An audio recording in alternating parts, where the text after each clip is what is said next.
up, guys? Welcome on back to TK's Garage. And that Charger 6-pack might be delayed significantly. So people that I have that are at the plant in Brampton have been hitting me up, and they made one yesterday, a 2-door black inline 6, and they made 0 today. And he said that they're doing like roving layoffs, cutting shifts, because they're even cutting back on minivan production. So, you know, they pushed this thing that they were going to have these inline 6 Chargers ready to go for the summer, and now we're seeing that we could possibly see a V6 Pentastar version of the Dodge Charger before we see a Hurricane version. Make that make sense. Wow. We could see a Pentastar version of the Charger before the Hurricane. That's crazy. Now, we showed this last week. Butter did a video on it, I believe. So did OC Motivator, showing the Pentastar engines and Pentastar transmissions. You know, the transmissions for that Pentastar engine in the factory, and that they were tagged and set for the Dodge Charger Daytona. Now, I don't know if they're going to call it the Daytona. I don't know what they're going to call this food stamp edition with the Pentastar in it, but it'll be interesting to see what it's called. I'm kind of just blown away by some of the decisions, and welcome to the Las Vegas Strip if you haven't seen it before. I'm just blown away by some of the decisions that are being made here. I mean, you say you're going all in on this Hurricane stuff, right? And the Hurricane was the way to go. That's what you said.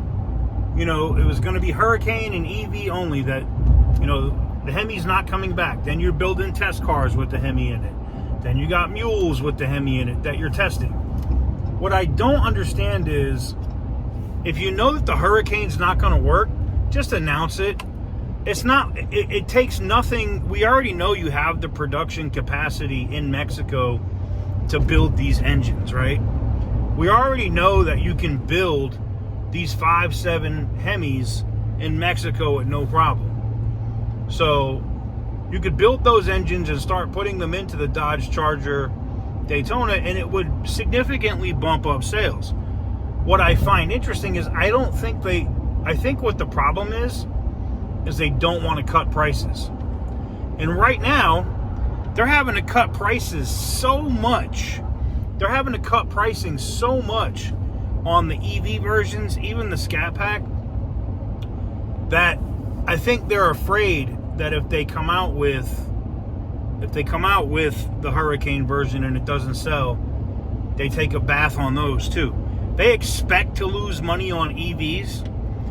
I think Tesla is the only, I could be wrong, I don't have that stat in front of me, but I believe Tesla is the only EV manufacturer that has posted a regular profit selling EVs. Other companies are taking a loss. Ford takes a loss on these. Ford takes a loss on these. GM takes losses on their electric vehicles.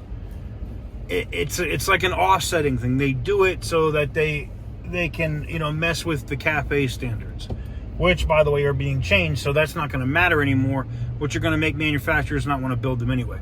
What I find interesting is, just go back. You're getting there. I know they're going there, at least with Ram.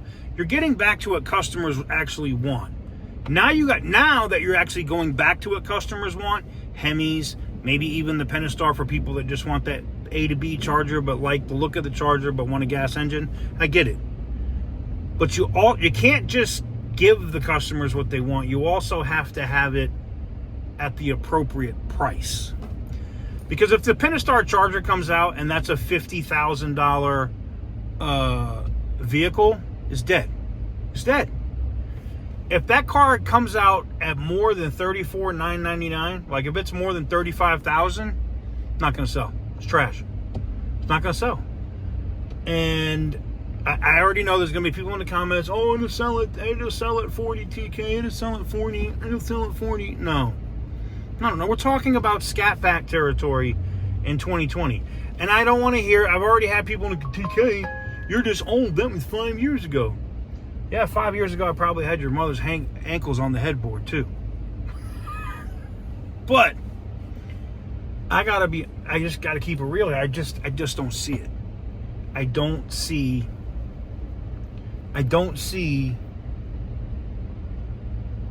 don't see this being a win.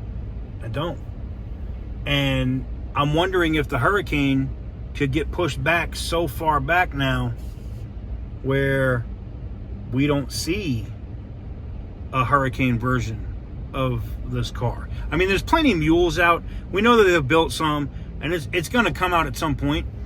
But how long does it take Stellantis to fix the bugs and the BS in the Hurricane version so that we can get one? You get what I'm saying? Anywho's, let me know what you guys think in the comment section down below. Look, I'm not excited for the inline 6 Hurricane Charger. I'm just not. All the issues that they've had in the Ram, the Wagoneer, I mean, insert car that they put that friggin' engine in, and there's slews of problems. Now, I know, first-year engines, you can have problems. This isn't a first-year engine anymore. I don't want to hear that. That was years ago. This is not a first-year engine anymore. It's been in the Wagoneer for years. It's been in the Ram now for over a year. I don't want to hear it. Miss me with that shit. Let me know what you guys think in the comment section down below. Give the video a big thumbs up if you like what we do. Hit the subscribe button if you haven't already. Tesla giveaway still going live on the channel right now. You can enter if you want to win a Model S P100D with free charging for life and free full self-driving for as long as you own the vehicle. You can get that entry by going to tksgarage.com or clicking on the merch under the video. Every dollar spent counts as one entry, and good luck. Anyways, thank you for watching. I truly appreciate it, and as always, stay petty, my friends.